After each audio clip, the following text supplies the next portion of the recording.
Each week, nearly a dozen movies are released theatrically. 40 films a month, more than 400 a year. That's a plethora of cinema. Too much cinema. You'd have to be an addict to see all that. But don't fret. We've got you covered.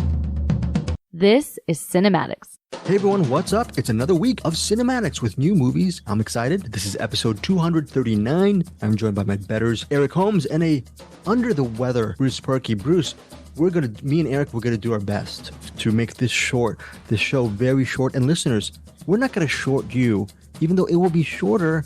Sometimes it might short is sweet. Right? Short is sweet, right, Eric? Right? That's not so bad.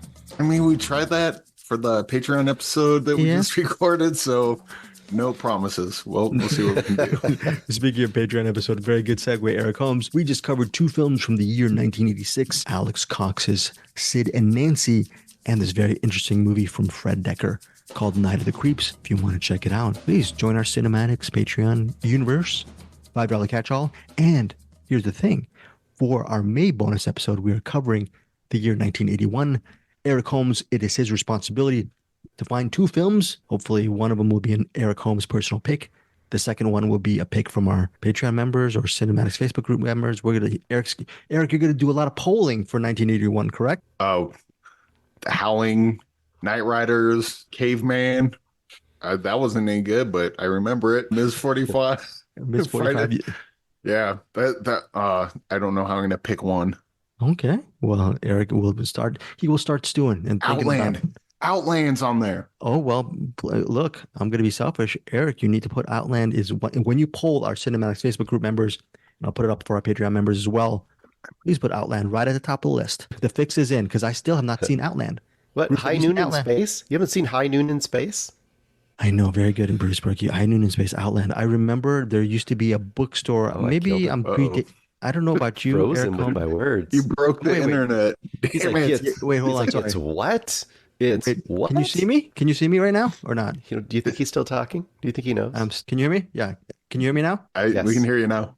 Let me see. Sorry, guys. I apologize. High Noon in Space. So I remember I was actually at a B. Dalton bookseller in the mall when I saw a book on Outland. And I thought to myself, yeah, I can't wait to look. It's a Sean Connery movie. It's out in space.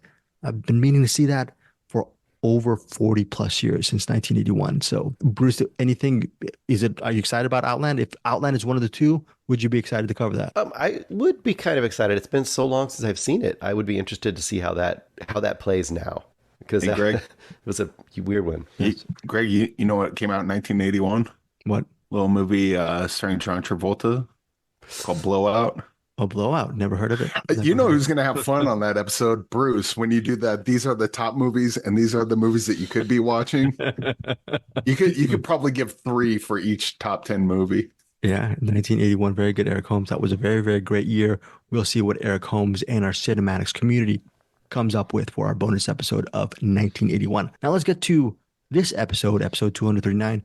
Movies covered include, these are movies coming out either in theaters or on digital Friday, April 26th. They are Infested, Breathe, Humane, Dancing Village, The Curse Begins.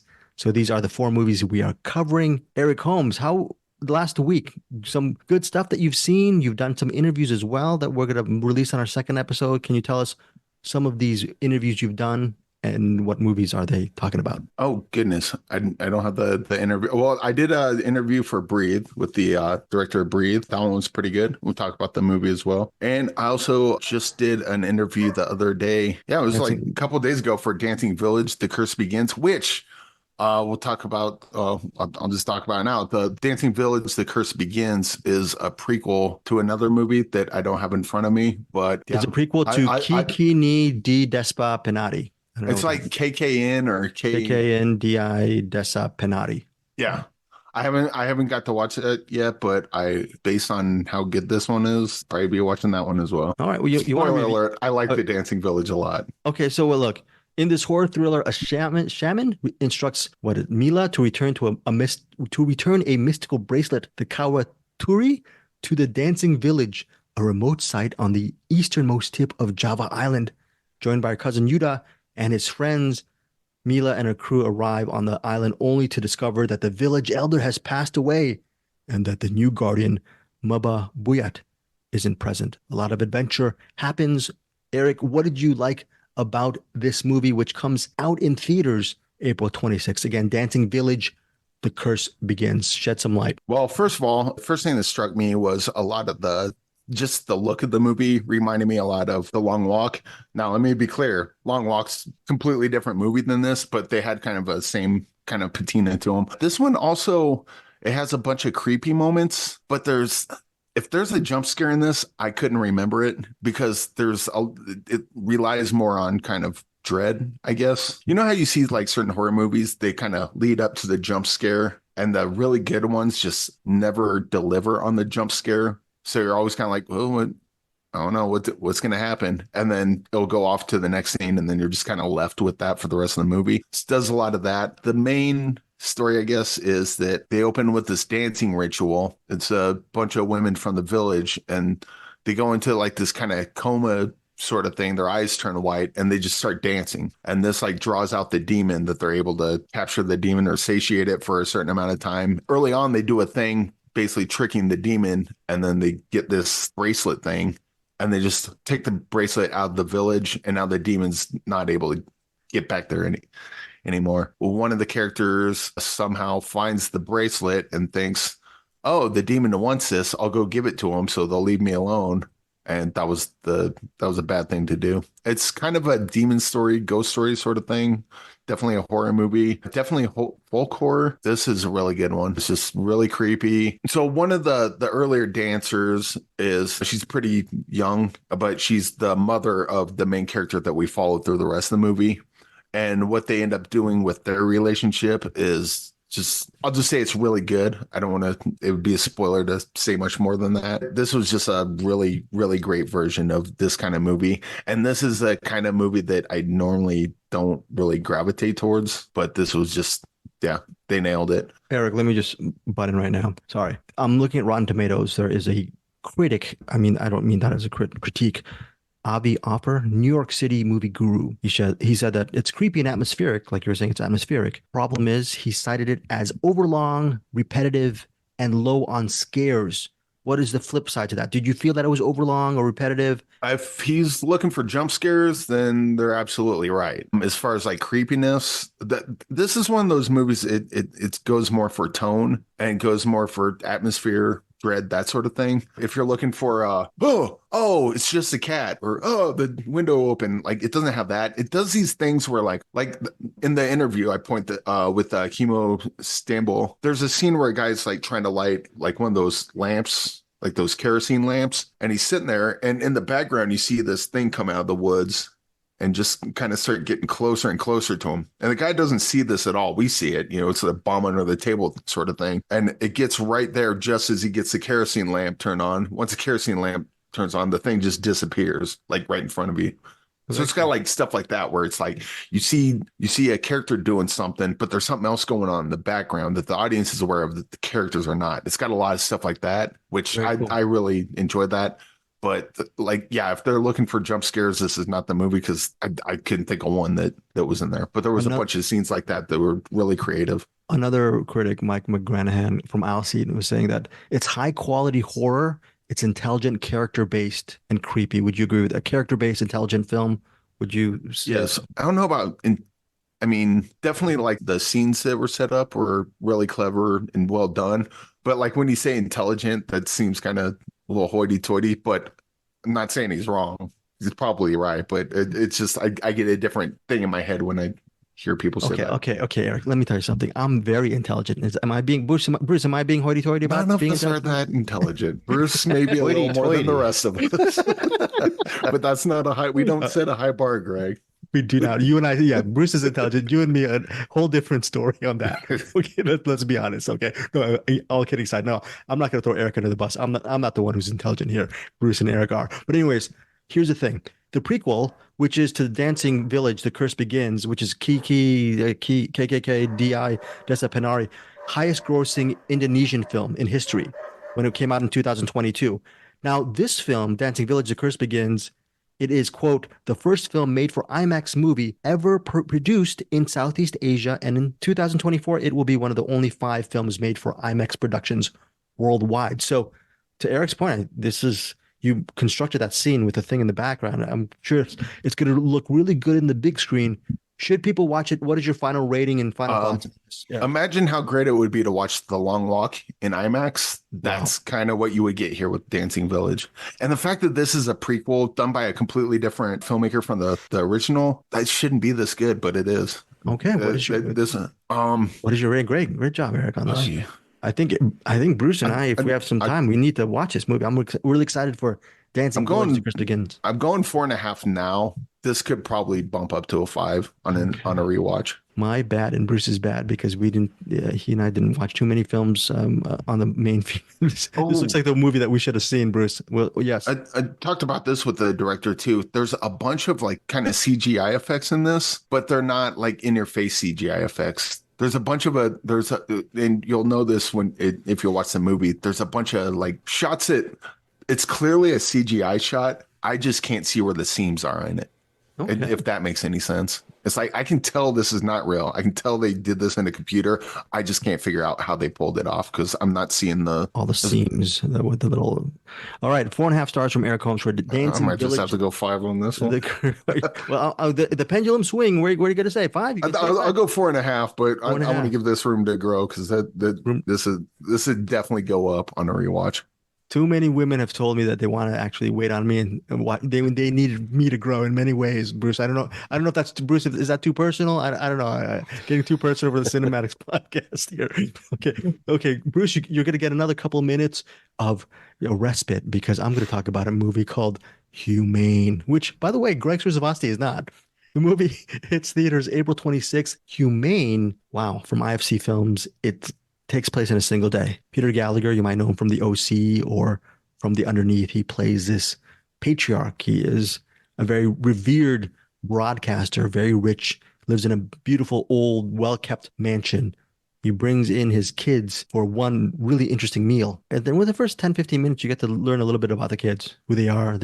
Each of them are troubled. Jay Baruchel plays this sort of Fox News right-winger guy. He has his own set of opinions. And then there's also his sister. One of his sisters is very sort of a pharma executive, and she's very powerful and also not very beloved. There's another sister who is a struggling actress, and there is an adopted sibling who is sort of the black sheep of the family, and he is a drug addict. So these kids congregate for their fathers, so for a pretty nice dinner with the father and their stepmother, because the father tells the kids, well, I have enlisted your mother, your stepmother, and myself.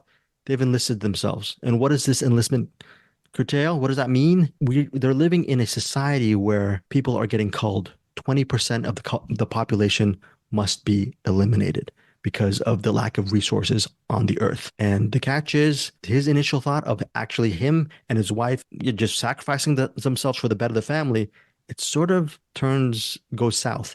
And what happens is Humane's main plotline has one of the 4 children must sacrifice themselves. If not, things will get really bad. Enrico Colantoni, he plays the head of this sort of, they're called docs, and I forgot what they stand for, but docs, they're just sort of the door-to-door people they go door-to-door to collect the cadavers, the corpses, or actually kill people with these injections and cull the population. So Enrico Colantoni, he's very good in this movie. Jay Baruchel, whom we loved last year in Blackberry, is very, very good. It's directed by Caitlin Cronenberg, the daughter and one of the siblings of one of the children of David Cronenberg. And you're thinking, is it going to be gross or surreal, like maybe Brandon Cronenberg stuff? And no, it's not, but it's still violent. It gets really violent in the third act. Overall, Humane is a sort of a moral drama with black comedy elements, and I really enjoyed it. I overall enjoyed this movie, which hits theaters April 26th via IFC Films. Great performances all around, and I love the way the third act wrapped. I was the only one who was able to get the screener link, and I wish they actually shared the wealth, because this would have been a really cool movie for all 3 of us to talk about. But my overall rating for Humane is 4 stars. I'm surprised, Eric Holmes, you didn't put 4 stars before I started speaking about Humane. So that is it. My hands cramped up. I couldn't get to it fast enough. You couldn't get to Greg's predictable ratings, but Humane, 4 stars again, Friday, April 26th. Now it's Bruce's turn for a movie called Infested. That film is not going in theaters. It is streaming on Shudder Friday, April 26th.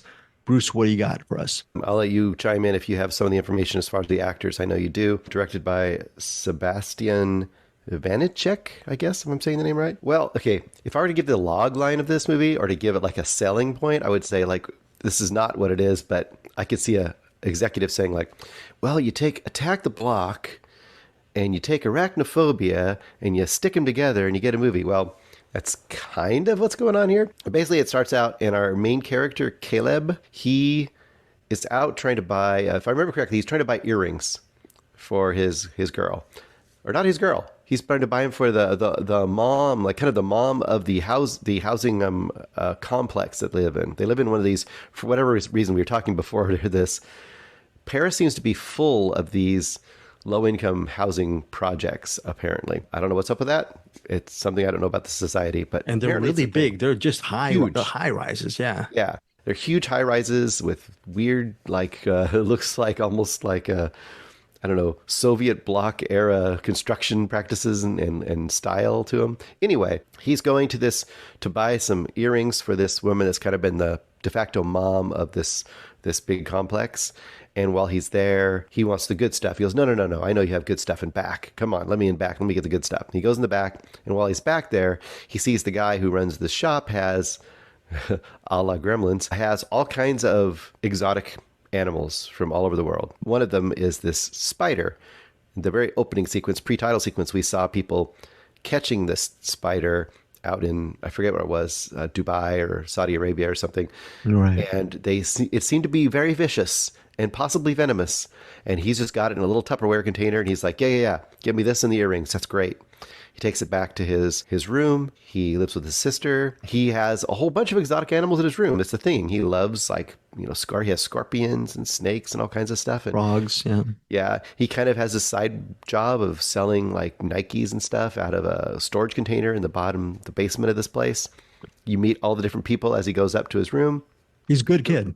Yeah, good kid, but he's on the edges of the law. But I mean, everyone there is probably on the edges of the law because they have to do what they have to do to survive. And they do a really good job. So I think I'll start off right off the bat. This is one of those movies that does a really good job of setting all of the pieces in place for you as you walk into the building. You meet the lady who cleans the building. You get to see, there's water dripping on some of his shoe supplies. There's the lights, have a timer you got to turn to get the lights go on in this hallway, and it only lasts for so long. And, it doesn't work so great. Little stuff like that all the way through. You know it's there for later in the movie, but it's smart filmmaking, because it's giving you all of the different elements that are going to come into play as the movie goes on. His sister is actually tearing down their house, but she's kind of renovating it with the tiles. So the first time you're thinking, why is she tearing down their apartment? What is she doing? And those gaps will be filled as well. And while she's tearing it down, you realize that they're not exactly they may love each other, but they're not a really good partnership as siblings. And like a good horror / disaster / survival movie, you want to meet all the different characters that are going to come into play as the movie goes on. They do a great job of doing that. Give them each person a little bit of character, so that very quickly, because this movie doesn't take a long time to get to stuff. I would say it probably takes 15 minutes before, his spider got out. No surprise, the spider gets out.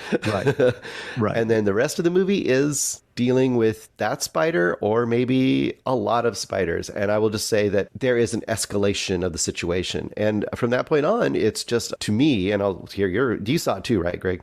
Yeah. I don't know if Eric saw it. No. But it's just, to me, it was a really solid horror creature thriller. And even though it does have CGI elements, I think they're done tastefully and effectively. There is some practical. There's a fair amount of CGI to do this many spiders, but it's done in a way where it's not cartoonish as far as I'm thinking. And even though it verges to a little bit unrealistic, it does explain it a little bit, and it gives you some really nice, tense set pieces. And I think overall, this is very satisfying for what this movie is aiming to hit. I don't know if you agree with me on this, Bruce. This movie also has a sort of a not subtle theme, but underlying theme about class struggle within the building. It also higher authority, maybe police, possible brutality and violence. So Yep. there's sort of a class system struggle situation going on. I appreciated that it was interwoven within the survival drama, and it didn't. Maybe you disagree. I didn't feel like I was beaten over the head by it. No, I don't think so. And I don't think you've ever seen this movie, but a really, really well loved, probably one of the best found footage movies ever made, called Rec, REC. It's a Spanish movie. Yeah, I've heard of has it. an element like that as well, where to me, the element you're talking about is just saying like this is the state of their lives, but in the plot of the movie, it acts like another obstacle, basically. One obstacle might be a hallway. I'm not going to say what happens in a hallway, but there's a hallway sequence that's fantastic. You know, one obstacle might be a hallway, one might be electricity, one might be the police, you know? And maybe I'm overshooting myself, Bruce, on this, but it also has that underlying thing about are you going to care? Are you going to really care for your neighbor, or are you just going to leave? And it's one of these things where Bruce was saying about escalation. We're not going to give too much away about spiders. If you have arachnophobia as a part of your vocabulary, if you do not like spiders, do not want to see them in a horror situation, stay away. If you are also susceptible regarding dogs, I'm thinking maybe stay away as well. But it's a scary movie. There are, Bruce, were there, I think the jump scares, I'm not very good like Eric when it comes to what is a jump scare or not. I didn't feel like I was cheated for the scares. There's a section No, regarding, I don't think so. there's a shower sequence or like with a woman and guy and it was a closed off sequence. I was scared, sleepless on this. And See, the way I look at that, and you tell me what you think. See, if it's, you know how there's a moment where it's setting you up for a jump scare, but then it does what Eric said, which is the cat jumps out or the window flies open. You're like, oh, okay. And then usually how that works is that happens, and then the person turns around and the real thing's there, right? This is more like it's setting you up for an expectation that something's going to happen with the spiders, and then something happens with the spiders. So, I mean, that's just paying it off, really, as far as I'm concerned. And I think that's the giveaway on this kind of movie is that if you go see a movie it's about a bunch of spiders and people having to deal with them, and they may or may not be, you know, super dangerous or whatever. This movie does that. It gives you what you came and you paid for. I think that's what I would say about it. And guilty pleasure survival dramas will have a body count, and you will watch possibly people dying. And sometimes lesser movies, guilty pleasures, you really don't care about the characters too much. Bruce was saying about the setups. It has a really good setup with all the characters. You actually, even if it's for a couple of minutes for each character, you know who they are. They're played by really good actors. And whenever they meet their respective fates, I think you're actually saying, oh, well, that sucked. Or so I really liked the writing, the acting. I thought so many elements of this movie of Infested was high level. I was surprised at how much I really enjoyed this movie. Bruce, final thoughts and your rating on Infested. I don't have too much more to say. I think if you're going for a creature feature, especially a spider creature feature, and it's kind of like shark ones and all those kind of movies where there's like 100 of them that are all terrible, and every so often there's one like a shark one like Crawl, or not alligator one like Crawl, I mean. Or pick a good shark one recently. I can't remember off the top of my head. But every so often Black you Demon. get a... Yeah. No, Black Demon. No one else agrees with me, but I'll throw that out there. I like that. I like Black Demon. No, but anyways, But every so often you get a good one. I feel like if you've been looking for one that's solid and good, I think this one is one of those. And it's time well spent, I think. Yes. So, and what is your rating? Rating, you know, I was hovering around 4, but I think I'm going to go 4.5. I think this is a really good movie. Bruce, 4.5 stars for me. It's a really, really good movie. And we also have to mention, as far as double features go, Jordy is one of the friends of Caleb. Caleb's played by Theo Christine. We also have to mention Lisa Nyarko plays Manon, his sister. But Jordy is Caleb's former best friend. He's played by this actor named Finnegan Oldfield. And Finnegan Oldfield starred several years ago in a movie that all three of us, I believe Eric loved it as well, called Gagarine. And Gagarine, totally different movie in a sense, but they're both set. Both of these movies are set in an apartment building and both deal with actually a fantastical element. So I don't know if Bruce agrees with me, but if you're looking for French set films on buildings, tenement buildings, high rises with fantastical elements, I don't know, Gagarine and this movie and Infested might be a good, weird double feature. So my final rating on Infested, like Bruce Purkey, 4.5 stars. Infested.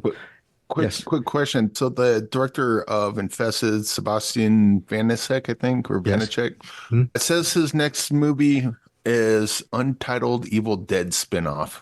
Is this good, or is this good news, or is this a wasted talent, or I think it's what's kind of your thoughts great on that? question. Bruce, what do you think? I would say the Evil Dead series so far, all of them, the series and the movies, have been all really solid and have seemed to be pretty good proving grounds for up and coming directors, including Sam Raimi. I say it's good. Yeah. I'd say it's a brilliant choice because I think they probably saw Infested and they're thinking, this guy is a freaking talent. I mean, I think we're on board with this, right? So he's a co-writer. He's a co-wrote this movie Infested with Florent Bernard, and he directed the movie Sebastian Vanacek, or Vanacek. I don't know, Eric, how to pronounce it. Didn't Huge talk to him. I talent. don't know. Huge talent. Eric, you haven't had the chance last week. You've been watching so many movies. I think this is in your box as far as screeners go. If you ever have the time, maybe do a rewind because I think, Bruce, you agree? I think this is a movie that Eric will go chef's kiss on. Yeah, I think so. I mean, this is such a, if you like, really, solid actions, thrillery, monstery kind of movies, this one's really lean and mean, Yes. All right. All right. All right. So Eric, check your Gmail and it'll be there for you because I know you've done so many movies over the last week.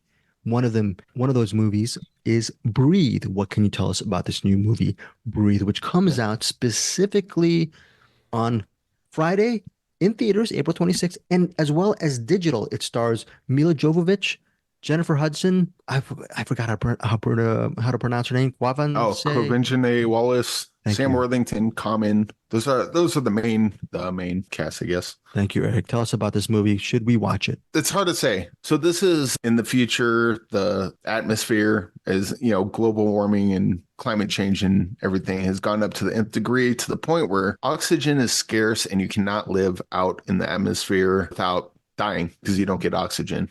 So everyone's inside buildings. They have like these oxygen generator things, and it's definitely post-apocalyptic. It's Jennifer Hudson, her husband, played by Common, which, by the way, Common is great in this. He's not in it for very long, but apparently I've been sleeping on Common because he's probably one of the best things in this. Jennifer Hudson and Common are living in this area with their daughter, Zora, played by Covention Wallace. Now, keep in mind, I saw this like almost a month ago at this point, so I'm trying to piece it together best I can.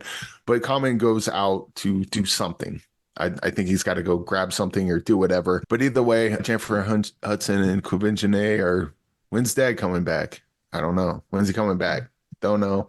Bunch of time passes. They assume he's dead, but they're not quite sure. Meanwhile, a couple people show up is Mila Jovovich and Sam Worthington. Raul Castillo, I think, is the third person. They show up to the place that they're at and they're like, hey, there's this group of people that we're with. We know that your husband created this device that produces oxygen, some sort of technology, and we just want to take a look at it because we think we can improve upon it and then we'll leave. And then they're like, nope, you're not getting in. And they're like, yeah, we are. So then it's kind of Mila Jovovich and Sam Worthington trying to get in while Jennifer Hudson and Covention Wallace are trying to keep them out. I think the thing people are going to have the biggest problem with is, and stuff like Walking Dead does this, when you're in a post-apocalyptic world, people are mean to each other for no reason. It's like, hey, we want to come in and look at this oxygen thing so we can build one. The proper response should be, yeah, sure, come on in. Leave your guns outside. Other than that,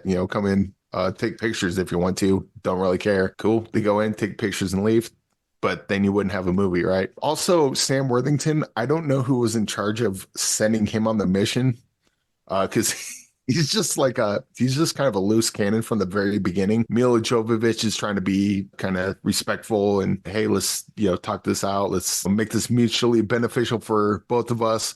Meanwhile, at every turn, Sam Worthington's character is trying to just ruin everything by being an a-hole, to which Jennifer Hudson's like, oh, definitely, now you're not coming in. It was like, I don't know who decided that having him there was a great idea. This is, pretty much a post-apocalyptic action movie. Kind of fun for the most part, but I'd see this just getting raked over the coals as far as reviews go. And I kind of get that. I think I had a lot more fun than most people did with this, at least thus far. And I think some people definitely can. But yeah, if you've seen Mila Jovovich movies before, I think this is probably one of her better ones, but that's not a high bar to clear. But yeah, I dug this one. I'm not sure everyone will. So On a Reddit thread, there's a Reddit review. It says, in a world where there's no breathable air, they still find a way to bore the crap out of you with an excellent cast.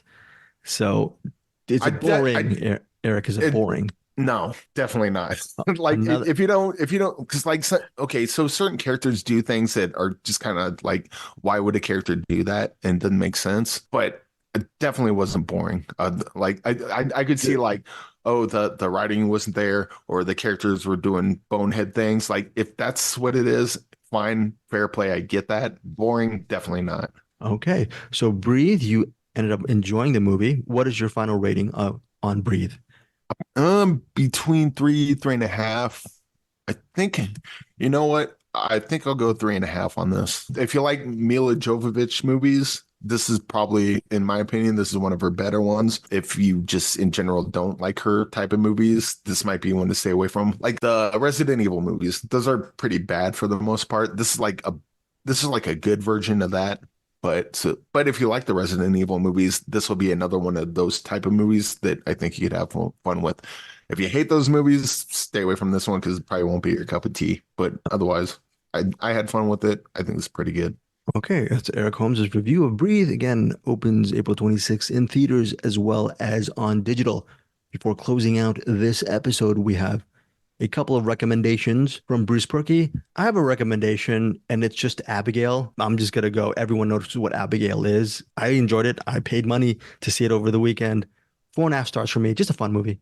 Just again, fun action thriller horror thing. And my only complaint is because of the trailers, you actually know what Abigail is, and I understand that they're trying to bring a lot of people into the box office, into the theaters, to know what Abigail is. So for anyone listening who has not seen the trailer, because I know Bruce Purkey, you're one of those people, few people who do not watch trailers, Abigail's a really fun movie. And I think if you don't know what the quote unquote twist is, 9.9 out of 10 people know what the twist is. Sorry, look at the balloons when I did that. That's a weird thing that with the zoom.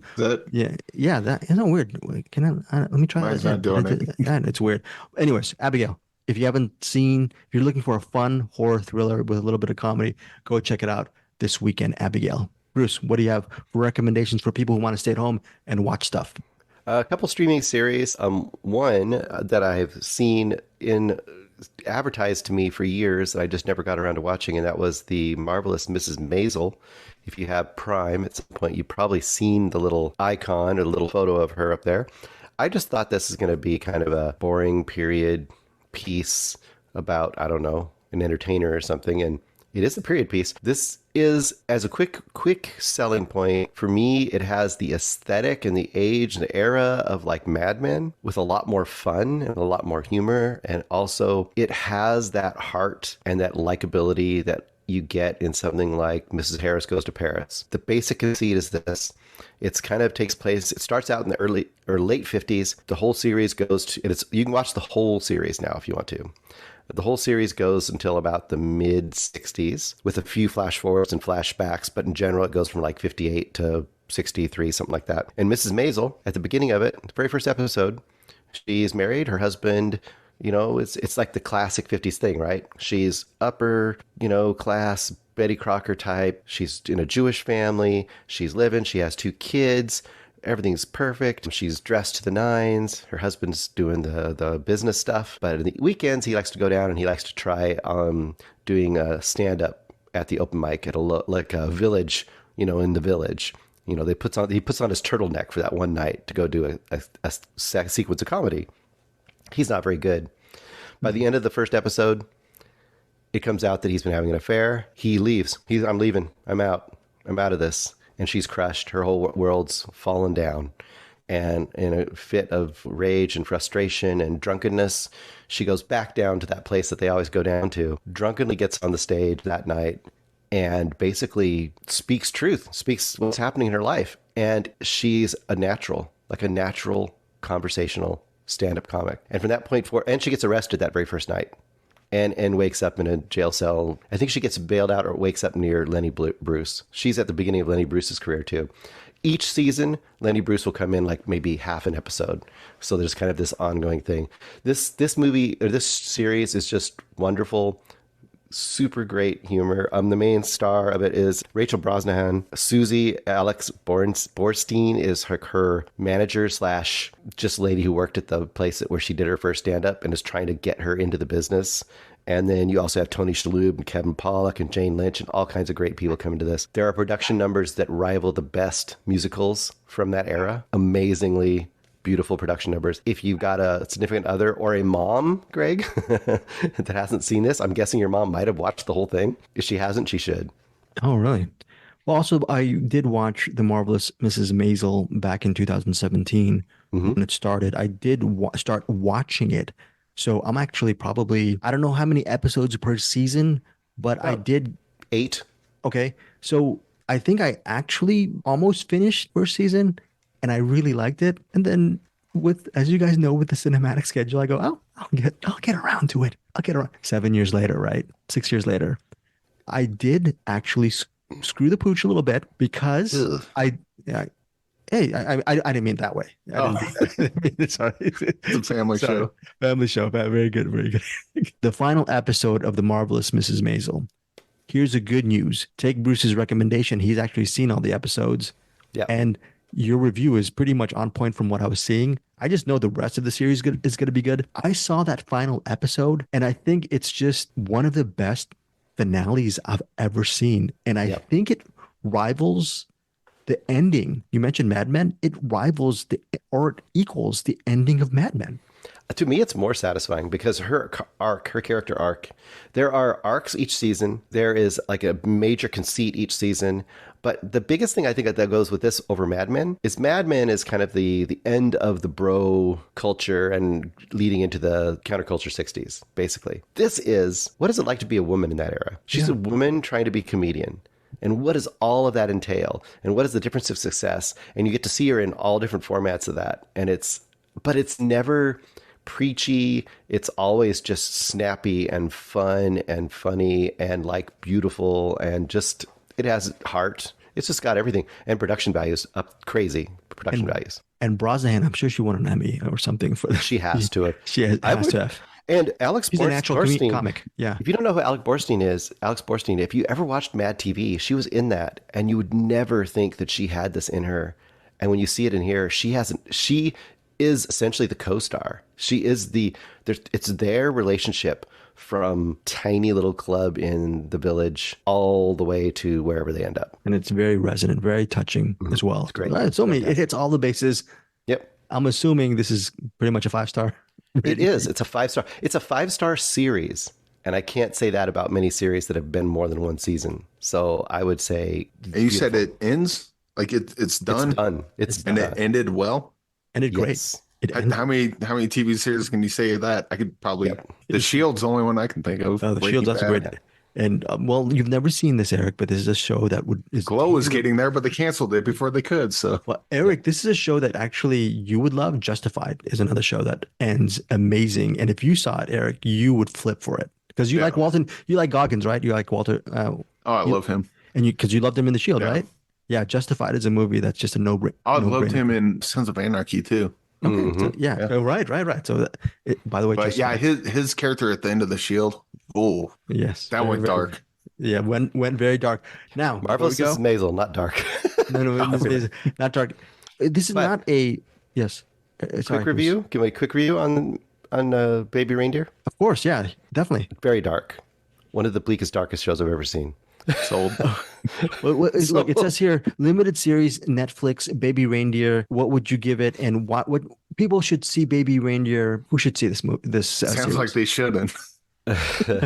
People who love really surprising, really honest drama should watch it. I'll give you the basic conceit of this series. It's a limited series. I think it's 6 or 7 episodes. I forget. And that's it. It's done. One and done. One series. Oh, like done. like what they did with that Dahmer. Yeah, but it's not Dahmer. But yes. Well, I mean, same concept. Like, Yeah. this is the story just spread out into however many episodes. Look, quote, dealing with a female stalker, a man is forced to face a dark, buried trauma. I don't know if I could get through this series. How did you? Well, look, it says it's a most searched movie show available on Netflix. Why, Bruce? Okay. Richard Gadd is the director, writer, and star. He plays Donnie Dunn. And there's Martha, played by Jessica Gruning. Gruning? I think I said it right.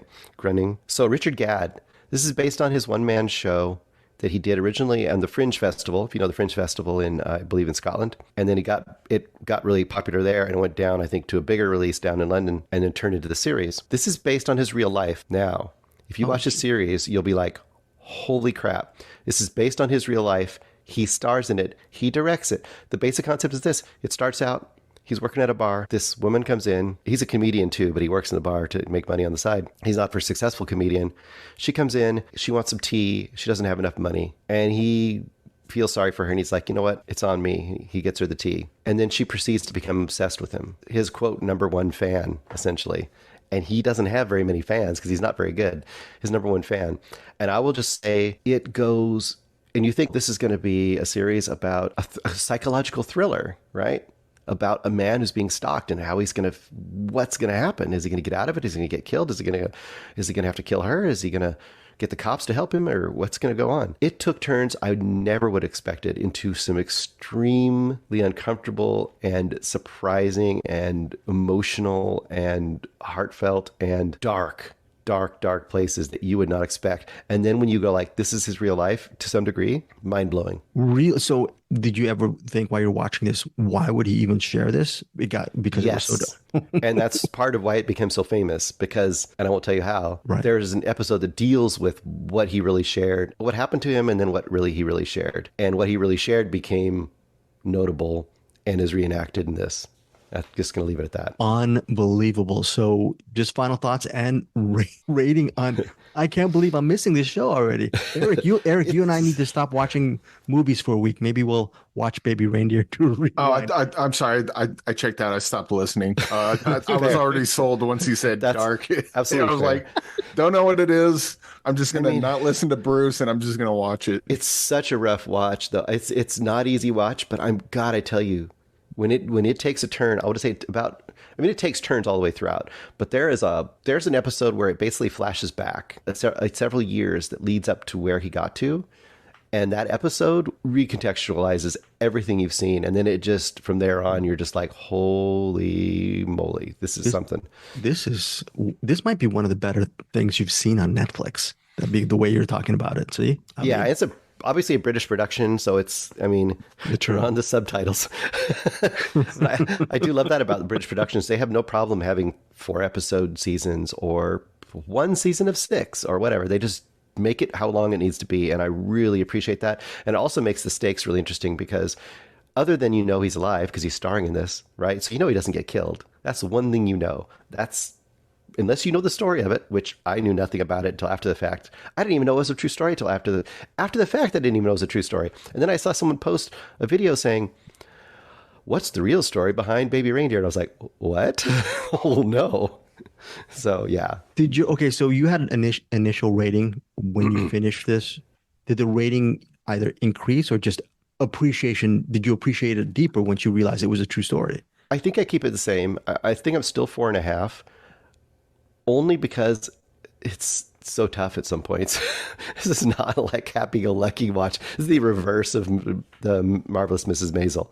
But if it sounds like it's your cup of tea, it might be worth a try because there's some stuff in here that's just something, I tell you. I really don't know if I want to watch it. I'm sweating right now, and I see Eric Holmes. He's licking his chops like friggin' James Woods looking at friggin' the television at the Videodrome. I don't know what he's doing, right? But I also say, warning, warning, warning. This is not like violent, gross kind of stuff. It's just emotionally scarring kind of stuff. So I'm warning, warning, warning people. The weird thing is, you're mad at me. Like after talking about the coffee table last week and actually you guys talked about The Lie. I've since seen it. I'm kind of like once you said like dark, bleak or whatever, I'm kind of craving that. I don't know why.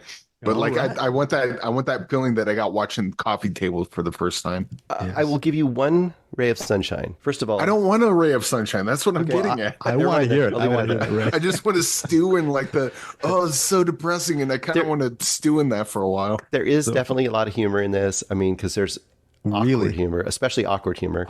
There's a lot of humor in this. And I do believe it has the perfect ending. Okay. Like, it is the perfect full circle ending. I'll just leave it at that. And there may be a ray of hope at the end. I'm saying a sliver of hope. Don't want any hope whatsoever. Get hope. Get out of here. We don't want you. There's not a lot. But Well, there's- we're gonna hope for another week here on CinemAddicts as Bruce Purkey No, takes out. CinemAddicts is over. We're all doomed and we're all going to hell. We're not going to hell. We're going to someplace in the box where Bruce Purkey is going to find a movie in the box to peck, because we are done with our. This was only our could be hellish, ahead. this was our hellish week, folks. We We did Patreon. We did this. We've been recording for the last 10 hours, so we're really tired, folks. Right, Eric Holmes? You dark. Yeah, we're like individual. Chris Farley in the basement drinking Jolt Cola and eating No-Dos. Coming up as Matt Foley. I'm really excited to see this. I don't know if I'll be able to find it, so hopefully I can find it. So this will be one of those, if you hear this and you know where it's at, and it may be available now, but it's been hard to get hold of. It's called Ghost Watch. Ghost Watch. It's actually a single episode of TV, British TV in the 90s, I believe, directed by Scott Mann, I believe. And I think that Late Night with the Devil is essentially kind of based on this. Oh, okay. Okay, it's Horror mystery. It stars Leslie Manning. It's in 1992 from UK. It is sounds about available. right. Yeah, It's only available. about 60, 70 minutes long, if I remember correctly, too. It's not very long. Okay. All right. I'm so excited. Okay. I think Yeah, that's if it. it's does it say a year? Yeah, 1992. 92. Oh, yeah, Right, there's a bunch of them. Okay, You got so we're good. streaming on AMC, Shudder, it looks like, Amazon. Yeah, a bunch of Okay. places. Maybe it got revived. I know for a while it was really hard to come across. So All right, folks, we will be doing One thing about streaming, it does that. Comes and goes. it comes and goes. Well, we'll see what happens next week for Ghost Watch. Bruce Purkey will be watching it, and possibly I'll give it a shot too. I don't know if Eric Holmes will be here for next week because he might be down in the depths with that baby. He might be Baby Reindeer all over. You're gonna have all that darkness with you. I don't know if you're gonna be so well. There's not gonna be enough light for you to actually log into Zoom next week. We'll see, Eric Holmes, how you I'm feel. gonna go into the thick pit of depression and I'm gonna bring it to the show next week. So Good job, Bruce, on that get ready recommendation. for that. That really defends our cinematics feature. All right, final thoughts, Eric Holmes. You don't have any final thoughts, right? Just the horror. You know what? The trailer's been out there, and we're not covering it next week. I believe we're covering it the week after. Yes, But Last Stop in Yuma County comes out May 10th. We'll cover it in a couple weeks, but get excited. all right. And there's Get excited. I'll leave it at that. should we get excited for a movie starring Viggo Mortensen and Vicky Krieps by the end of May 31st? Because it's embargoed, but there have been reactions and reviews. Can people get excited for that Western? I haven't watched that yet. Oh, but it looks good. okay. It looks good. So, well, yeah. Looking forward to that. Is that next week or is that the week after? It's May 31st. So we have like four more weeks. it's like a month. Yeah. Speaking and looking good. Bruce Purkey, final thoughts. Are you feeling better? Did this Not heal feeling you? good. Did this 2 hours of cinema talk heal your allergies and cold? No, Are you? not at all. Probably can hear it in my voice. My final words are for anyone who watches Baby Reindeer in the future. I'm sorry. Don't blame me. I warned you. On that chilling note, we'll see you next week here on CinemAddicts. And of course, here's Claire. Goodbye, everybody. Thank you for joining CinemAddicts.